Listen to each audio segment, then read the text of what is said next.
Now, uncertainty remains high within the People's Democratic Party as the aggrieved G5 governors are yet to name which presidential candidate they plan to endorse.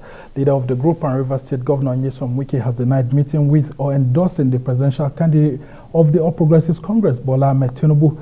Party leaders and the presidential candidate of the PDP, Atiku Abubakar, have keenly been watching the moves by the aggrieved governors and what their next steps will be.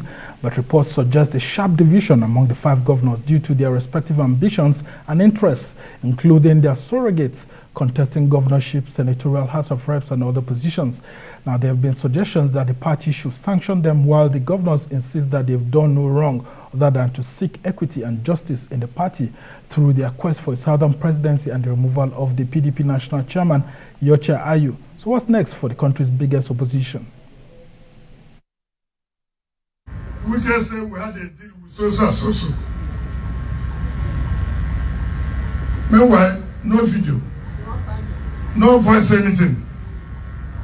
And some of you waste your time to listen to such things. Don't you know that when I want to do something, I will do it? Don't you know? Do you need to speculate? No. Does that will help me do so and so? What is your problem assuming don't know that there was a meeting? As I took will not be holding meeting with governors of APC. Ask him. As he's in Dubai, don't you know what's going on?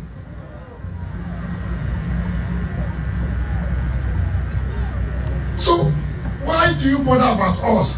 G-5 that you say you can win without us. Leave us alone. Rivers State Governor Nyesom Wike there, who's the leader of the G5.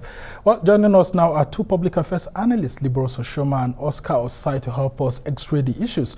We've been listening from party leaders. Now we need to listen from independent observers. And when we return, we'll also be talking about several issues that have to do with a lot of politics within the Southeast. But let's start from here now. So, let's start with you, Oshoma. I think you would have heard all the things ongoing in Nigeria's main opposition, and some people say the party is distracting a lot of Nigerians and not giving room for people to focus on the main issues, on what exactly the party hopes to offer as an alternative to the governing APC. What do you make of the trips by the governors, and just when people are expecting an announcement, nothing has been done yet? And of course, it looks like party officials are also set to discipline the governors if they take a move and maybe back anybody in the opposition, either in the main opposition, in the governing APC or the main opposition, which is coming forth now also, the Labour Party. If that indeed happens, I want you to use your legal eyes to actually take a look at all of those things. What would be the implication? Yeah, thank you, Somnia, and Happy New Year in advance to our viewers. And you see, the time for discipline, I think we're past the stage of discipline.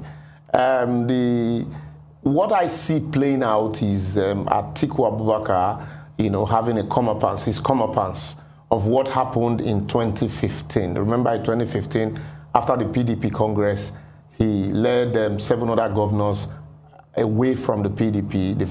There was a stopover for them in the NPDP, the new PDP, and then subsequently 2 returned. That's Babangida Liu of Niger State and the Jigawa State Governor, and 5 decided to remain in APC. You had Rotimi Amechi, also from Rivers State then. You had Aminu Tambuwa, also Saraki from Kwara, and 2 others. So I think that's what's basically playing out today. The governors are hinging their grievance on the fact that there is no equity in the party, that the president of the party, the national chairman of the party, must come from the south, since the presidential candidate is from the north. That, you would say, is equity, is fairness.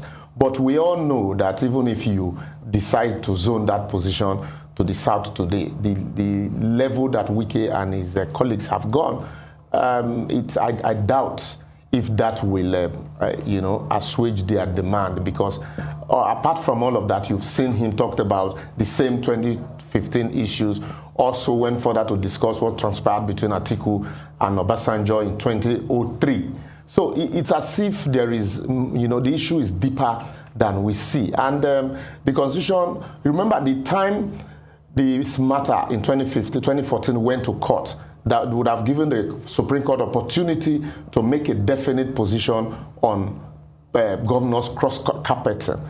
Eventually, the matter became a warehouse matter, and it was stalemated and became academic exercise after the election, because most of the governors' tenure had expired at that time, and there was no definite decision. And also recently, the case of Ugwuanyi and the governor of Cross River State also, when they defected from their party, citing misunderstandings. The Court of Appeal in the case of the Ebonyi State governor held categorically that there was no section in the Constitution that orders the governor to lose his state seat once he leaves. So that's why these governors is like they're still hanging on, wanting to act as spoiler to the presidential ambition of their party candidate. And it is clear that apart from Autumn, all others also, they already have a clear mandate. Personally, you would say, to a very large extent, Seyi Makinde is seeking a second term, and the way your politics had been. So he needs that alliance strongly. Ugwuanyi and Ikpeazu can barely, do much, apart from their personal ambition. The best they can do for their state is to give the APC maybe 25%, and definitely not to win it for them. But for Wike, he's tied down Rivers State, despite the opposition from within. He's tied down Rivers State. And for Autumn, the already, because of the backlog of salaries and misgovernance in Benue, the APC already and the Reverend Father there is giving him a tough time and a run for his money. So it's almost as if they already know where they are going. So they're just bidding time to see how that plays out. But whether the party, the PDP, would be able to sanction, if they had the power to sanction, they would have taken that decision long ago. But even if they do now, it's too late in the day. And I come to you, Ossai. Let's talk about the political dynamics within this group. I mean, these 5 aggrieved governors themselves are finding it very difficult to want to just endorse one particular person, because we hear there are lots of divisions among them. Because if they endorse a Tinubu, for example, how would they now be telling people, their supporters, to vote for them who are contesting senatorial elections on the same day that the election is holding with the presidential election, and say, okay, vote for me as a senator in PDP, but vote for APC for the president? That it looks like it may be confusing to them. And if it is Peter Obi of the Labour Party that they're endorsing, it will also be confusing for them to be telling their supporters to vote Labour Party in the presidency and then vote them who are contesting, or their surrogates who are contesting in the PDP. And that has led to a decision to just remain quiet and maybe tacitly provide support to whoever they decide, but not coming out openly. What do you make of all those intrigues? Yeah, Happy New Year as well. Good evening, fellow Nigerians. The reality of the situation is that my impression is that these five governors indeed know that their time is up. The reality is that if you look at it critically, what can the governors do other than what they are doing? Wike is rounding up. Ugwuanyi is rounding up. The other gentleman in Benue is rounding up. The only person that has a clear mandate of another 4 years, if he can get it, is Seyi Makinde of Oyo State. So there is no strong bargaining power that they can create other than what they are doing. And the PDP is a war horse.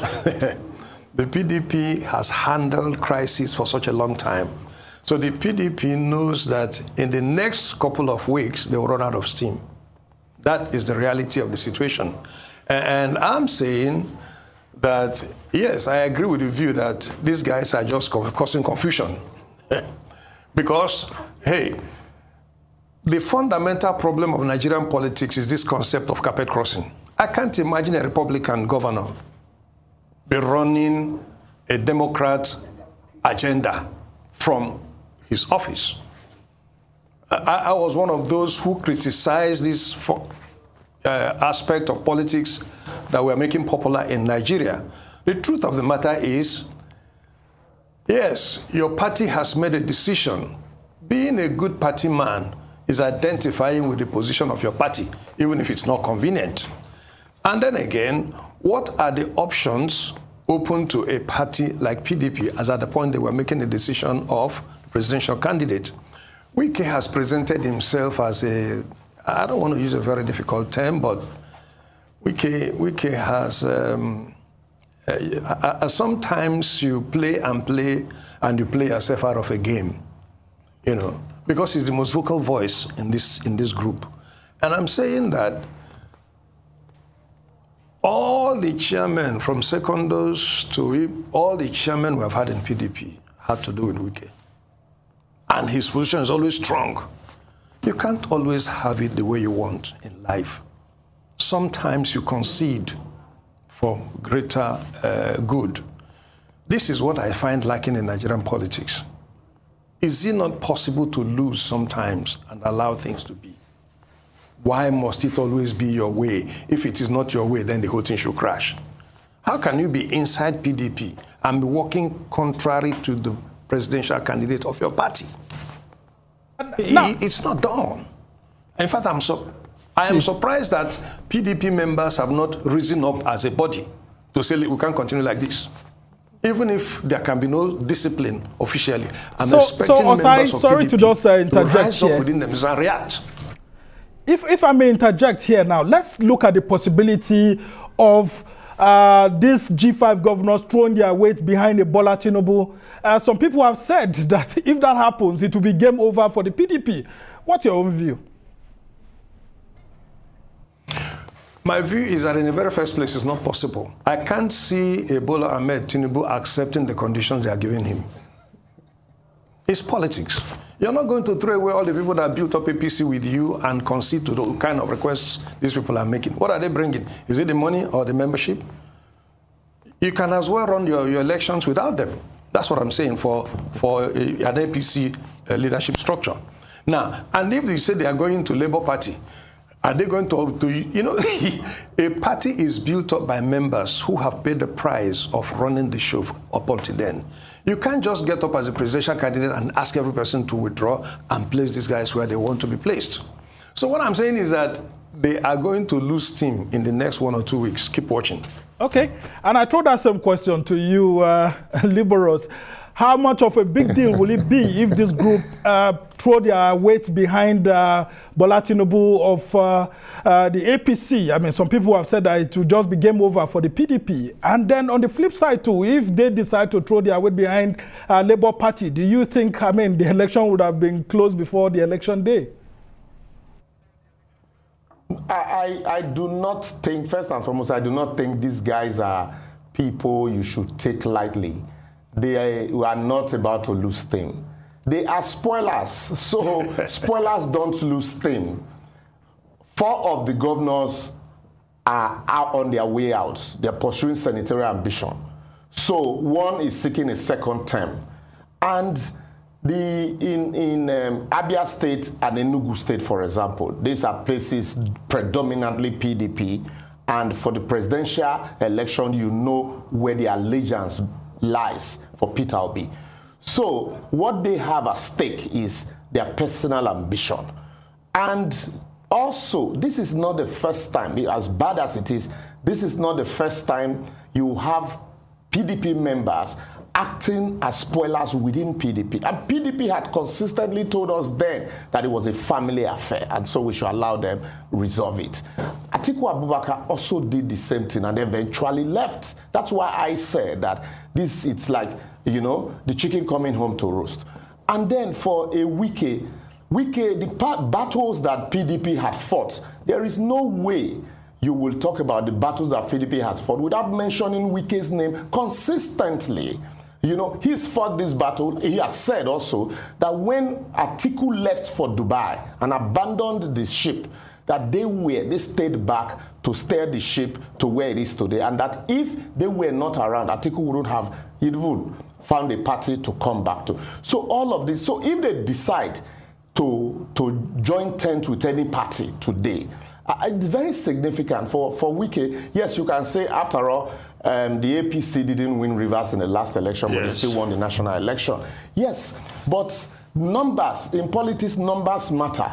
And the way the race is today, unlike a 2-horse race, this is a 3-horse race. And wherever you can get numbers from, you will go there. We saw how Peter Obi went to Rivers, and Wike invited him to commission some project.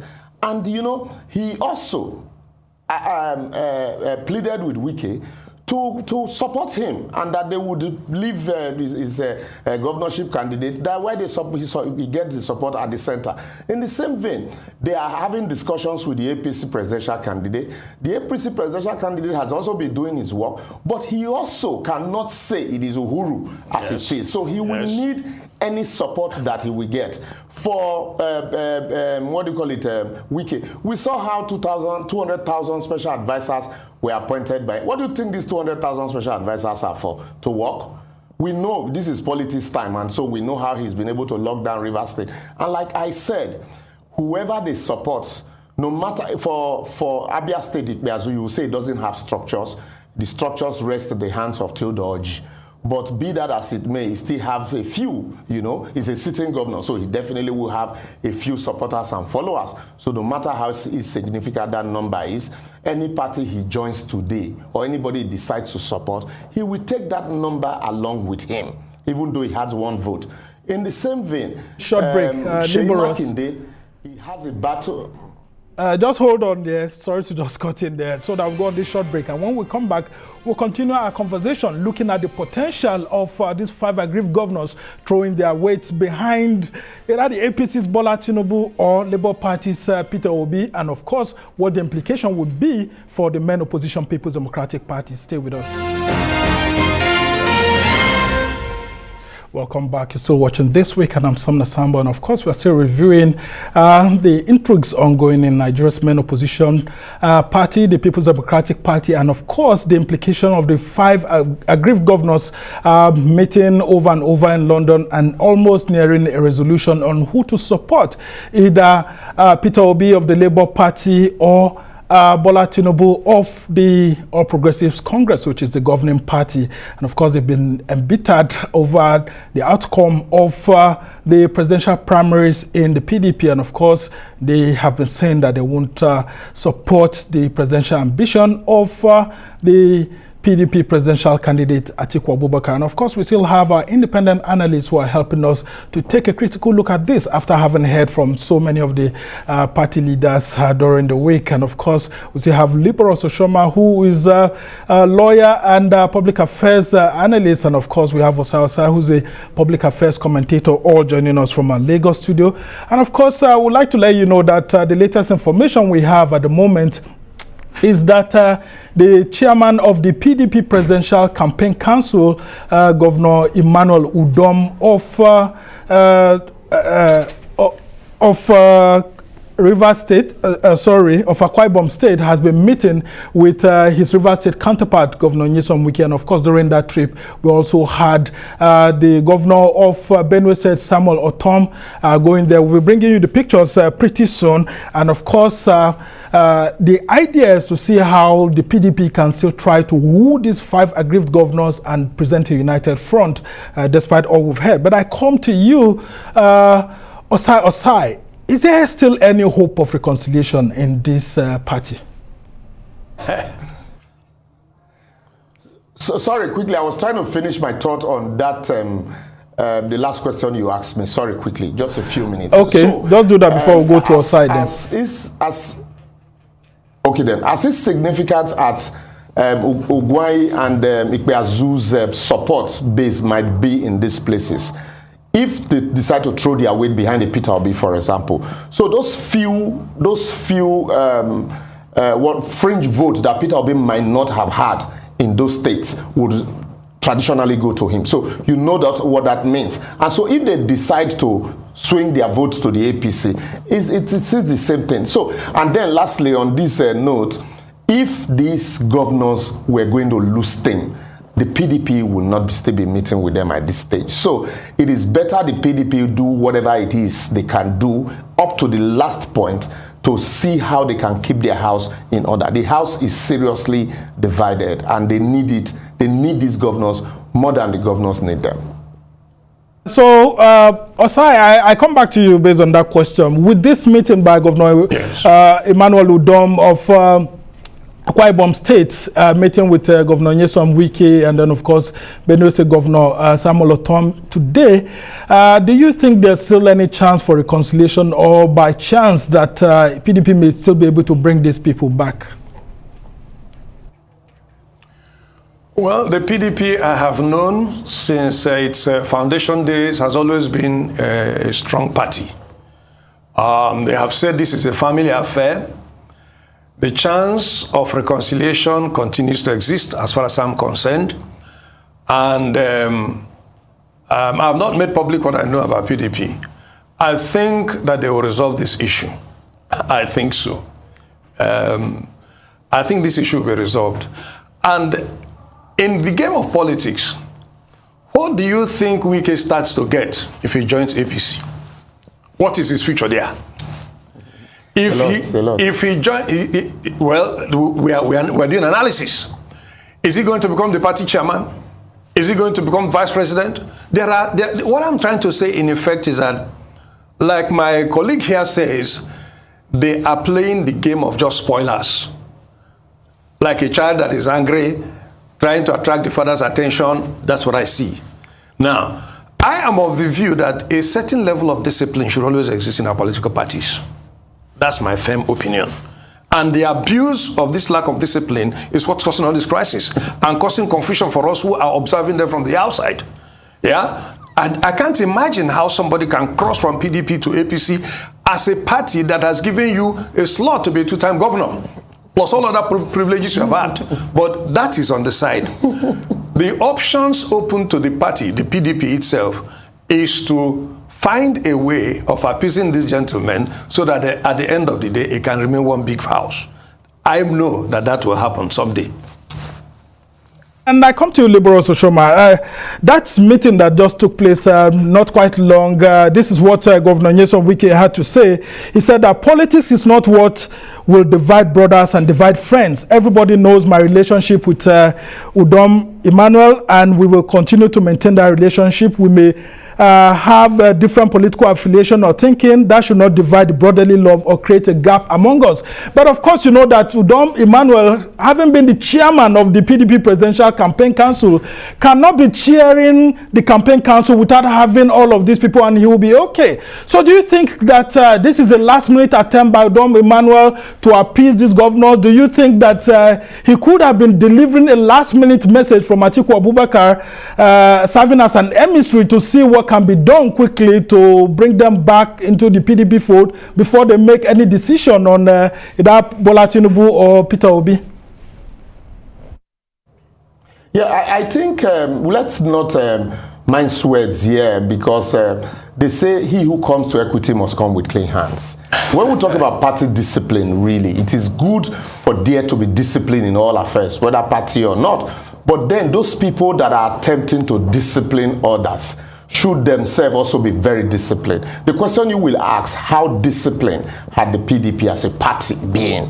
These same governors in the South met and decided that power must move back to the South. The Southeast, for example, had been loyal to PDP. How well has the PDP treated the Southeast? That's a big question that the PDP is also shying away from. That's a big question that Atiku and his team also are shying away from. How well have you treated the Southeast? The current president is from the north and of Fulani extraction.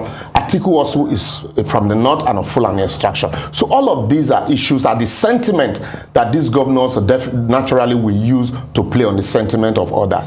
Even Udom would need reconciliation with even the main PDP. Forget the fact that he's the chairman of the Presidential Campaign Council. Also, I think these are attempts, but like I said earlier on, it is too late and too far in the day, even though 24 hours is a long time in politics, yes. But it is too late and too far in the day. You saw also the attempt to reconcile with the former president, Goodluck Jonathan, requesting him to campaign, you know, for the party, you know. But since he left office, we saw that Goodluck Jonathan had, you know, refused to publicly associate with the party. Maybe because of the betrayal he felt or suffered in the hands of some of these party members, including those people who are asking for forgiveness today. So I see it's a very dicey one, and the people that will stand to gain, either Peter Obi will gain this, or Asiwaju Bola Ahmed Tinubu will eventually be the gain. But whether, also another question you would ask is how weighty are these people? Not too weighty though, in terms of support. Apart from Wike, who is the leader of the park, the rest are just what you would describe as featherweight here and there.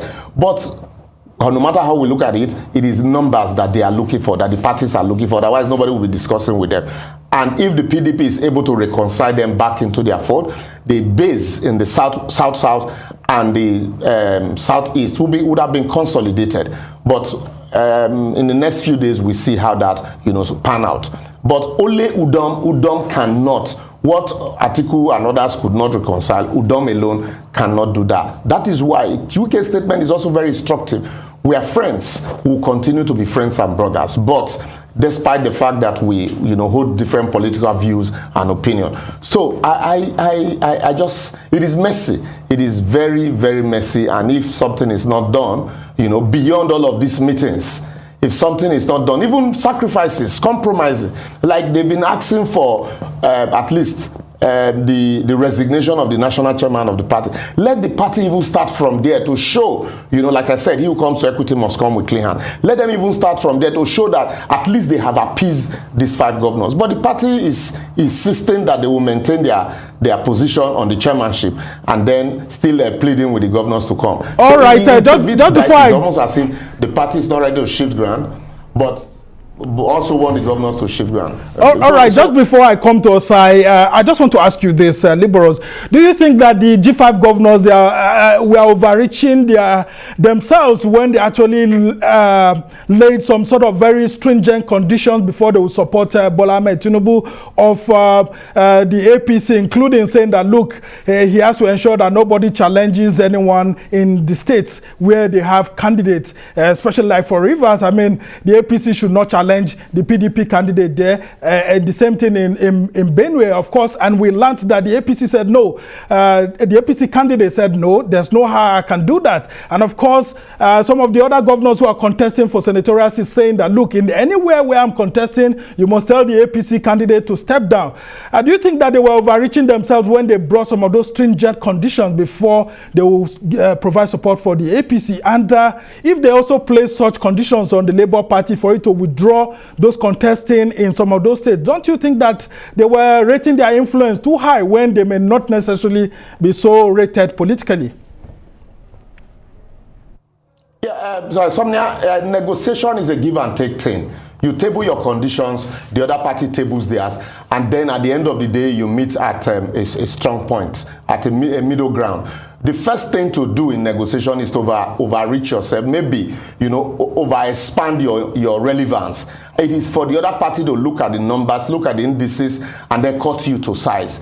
If these people says they have the numbers and they have the influence to defeat your candidate, or that you also feel that your candidate, you know, come what may, will likely defeat them, then you now start negotiations and, you know, learn to give and take. You don't go on a negotiation table as a sitting governor and say, well, I'm stranded, because they are not acting like people who are stranded. They're acting like people who owns their ground, who knows their onion. So you don't expect them to come to the table and just throw in the towel to either APC or the Labour Party. They are going to come with terms, you know, a shopping list. It is now for the party they are negotiating with to look into that shopping list and tick the box and say, this we agree, this we do not agree. And then if there is a meeting ground, then they shake hands and say, okay, good. But otherwise, then everybody will go back and look inward. As it is also, they also need these parties, like the Labour Party or the APC, much more than they need their own party, because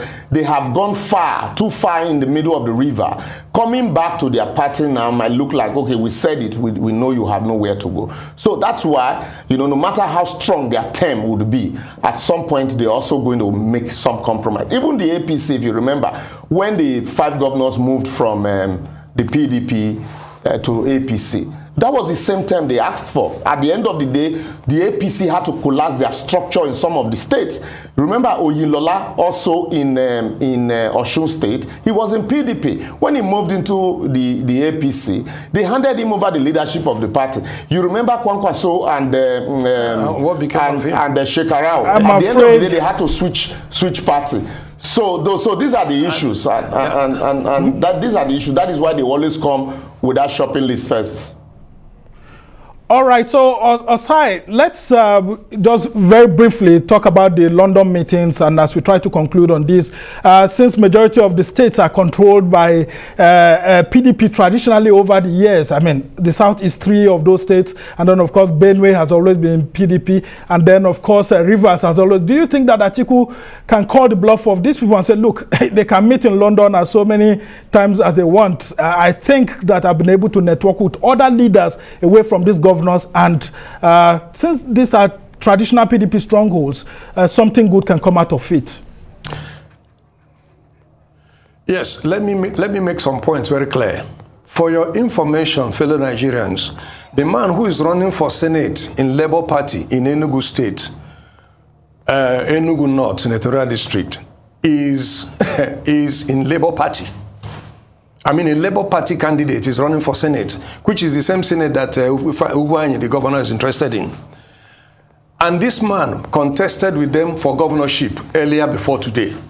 So what I'm trying to say is that these governors have nowhere to put their head. If PDP calls their bluff, they can't do jack, believe me. But I know that PDP functions like a family. You don't need to expose any person's weakness. Eventually, there's going to be a meeting of the minds somewhere along the line. That's what I'm assuring Nigerians. We don't need to panic. The political system is headed the way it should head. Politics is a period of, is a horse trade. You win some, you lose some, but don't overvalue your importance. That's the message I have. All right, most thank you, gentlemen. We'll now go on a short break, and when we return, we'll talk about Southeast politics. And of course, the President General of Ohanaeze Ndigbo died during the week. Professor George Obiozor, who used to be a former Nigerian ambassador, and that, of course, is deputy too. And of course, there have been condolences pouring out. This death also comes in the midst of the death of several elder statesmen, like Nigeria's First Minister of Aviation, Amechi Mbazulike, and some people say that the death of these elder statesmen may deprive the Southeast of the much-needed elderly advice into 2023, which will be very necessary. Stay with us. Welcome back. You're still watching This Week, and I'm Somna Sambo as we review the top stories during the week. As Nigeria prepares for its next elections, the Southeast geopolitical zone continues to be a focal point due to the recent insecurity with attacks on INEC facilities and with some separatist groups kicking against the holding of elections there. Some socio-cultural groups like the Ohanaeze Ndigbo and elders in the region have been intervening in the debacle. One of those who towered high was the President General of Ohanaeze Ndigbo, Professor George Obiozor.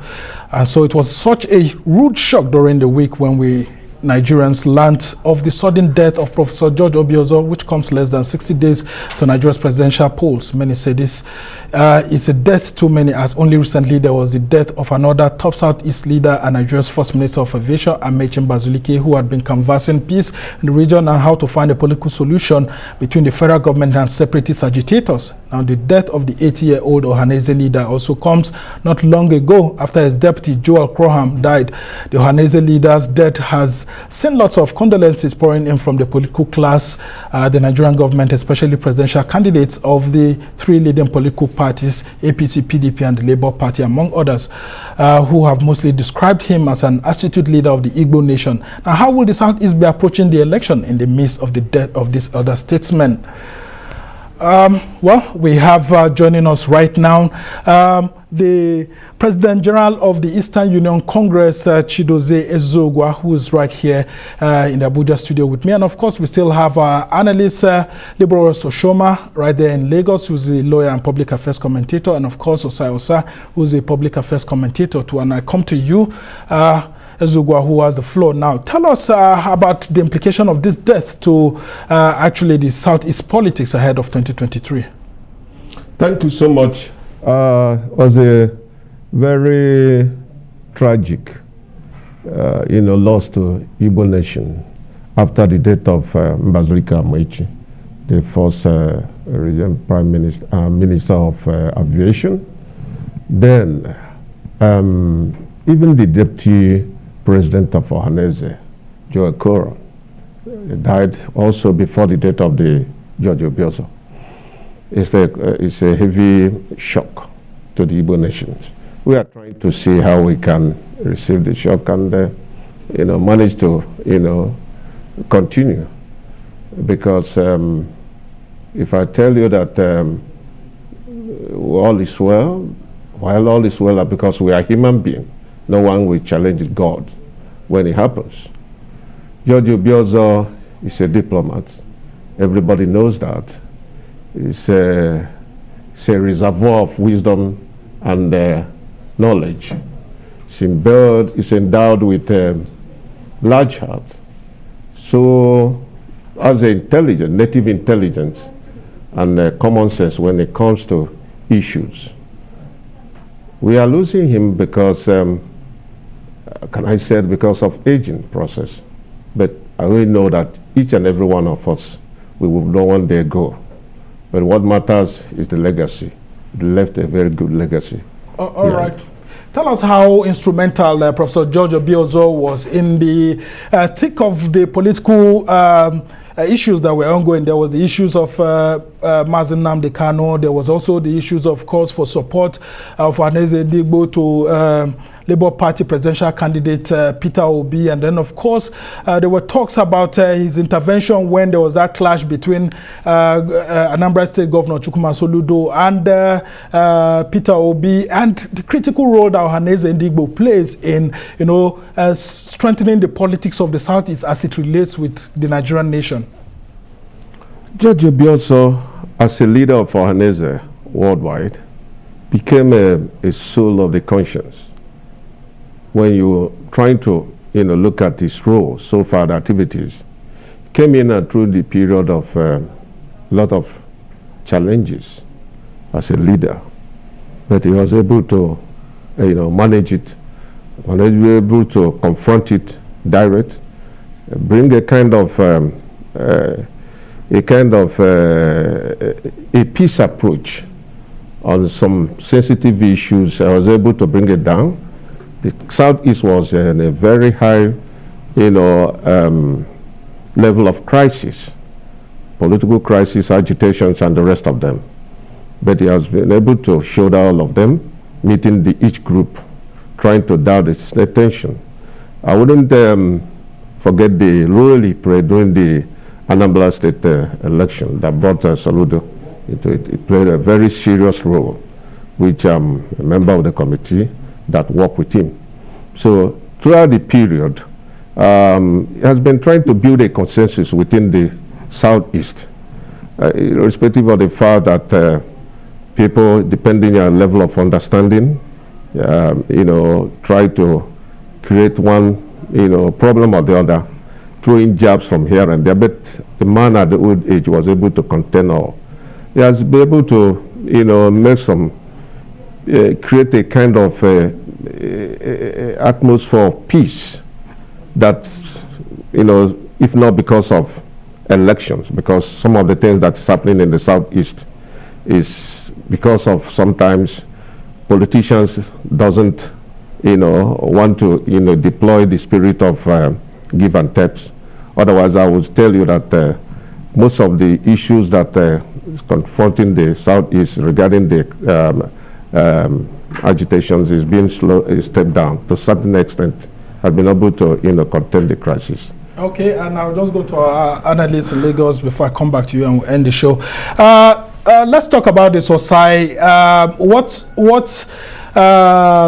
How do you foresee Ohanaeze Ndigbo going into the election without a very strong leader like Professor George Obiozor, who was involved in some of these talks here and there?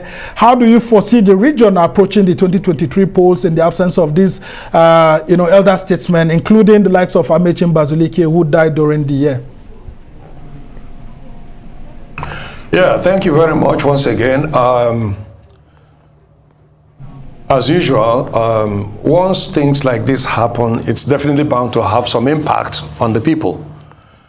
But I can tell you that George Obiozor, I met him a few times, and I never worked with him directly, but we met at platforms where we were speaking for the nation.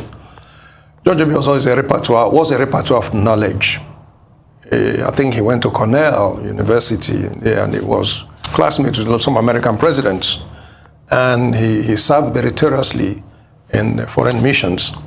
So he has a very big voice. But what I can tell you is that Igbo land, the people are basically Republican. More heads are better than one is a philosophy that the people imbibe. So every person has his own convictions, and what matters is what you're bringing to the table. What's your argument? What's your unique selling point? And Igbo people have a certain level of liberty, because there's this, if you look at wealth distribution in the southeast, between Port Harcourt, for instance, and Asaba, you can see cities back to back, each person thriving in his chosen profession. I mean, Igbo land is such a place where every person has his own opinion based on his convictions, and he's not coming to you for the next meal. So he decides what he wants. That is the reality of the people. And I hear people talk about disunity in the Southeast, and I say that is a useless talk. Where is there no disunity in Nigeria? Is it in the North we don't have disunity? Is it in the West we don't have disunity? The fact of the matter is Nigeria has been made what it is by God. Every group holding their own ground. So I'm saying in effect that Igbo land is a place where, yes, there is leadership, but we have this belief in Igbo land that the ultimate leader is God. The God that you cannot see. So the Igbo man's allegiance is primarily to a chi that is not visible. And he takes decisions based on his convictions and what his conscience tells him. So I'm saying, yes, it's a big loss, very huge one, but we'll keep moving forward. All right, thank you so much, Ossai. Very quickly, Liberal Oshoma, what do you make of this, the death of these two gentlemen? I mean, during the year, these are people who have been very critical in providing political stability. I mean, Professor George Obiozor was not just Ohanaeze Ndigbo President General, he was former Director General of the Nigerian Institute of International Affairs too. I mean, an astute diplomat. What do you think we'll miss about him, especially the presidential candidates who were meeting Ohanaeze Ndigbo in one time or the other? Yeah, I think for Professor Obiozor, yeah, he's somebody who's widely known, you know, a member of the academia, a diplomat to the core. And he's been able to deploy that diplomatic experience in managing the affairs of Ohanaeze Ndigbo and elevated it to the level it is today, even though largely, because of the Republican nature of the average Igbo man, the younger generation tends not to agree with him. Yes. They don't believe in diplomacy, they believe in this fire for fire approach. But despite all of that, the man has been able to, you know, use that diplomatic experience to meet with all warring parties, and including the federal government, finding a way to quell all of the agitations. And then also, something very instructive, he's been at the forefront of the clamor for restructuring also. He's written several books on them, written several articles on all of these issues. Certainly, at this time, you know, no matter how Republican the Igbos are, he definitely, certainly would be missed, because the Nigeria of today, where, you know, people, when it's time for election, you see everybody moves to their tribe to hold theirs down. The Igbo man will also, need somebody that will be able to put, play all of that role for them, which Obiozor had been doing very well. But I know they are not lacking leadership. A lot of persons would, definitely take up the mantle. But I also would require them to at least find a way of inculcating some of the younger ones who are still fresh, in their blood and are vibrant and at the forefront of all of this agitation. Very quickly, Ezeugwa, before you go, let's talk about that Labour Party connection that Ohanaeze Ndigbo and Labour Party, was actually trying to see how they present him as a pan-Nigerian candidate and not just an Igbo candidate. Very quickly. Thank you so much. I still stands on his views, because he is very consistent that there will be a president of Nigeria from the southeast. George Obiozor made it very clear from the beginning. They have not changed. He did. So on the basis of that, yes, Peter went in within the PDP and later discovered that he cannot achieve his aspiration there, decided to come out. And today, before his death, has played a very serious role towards providing a base for the Igbo candidacy. And because of that, we have never, feel somehow, separated from him. And that is where I feel that eventually 2023, we will realize his dream under the Labour Party. And the people all right. I think that was his dream. That's what he would have loved to see before going, before eventually passing away. But well, that's how it's been on this edition of This Week, where we have met to review all the top issues that have happened during the week. Nigerians will be going to the polls on February 25th, which is the first national election. And of course, everybody is expected to use their PVC. So make sure you go get your PVCs. And that has been for this show right now. I'm Somna Sambo. See you next week.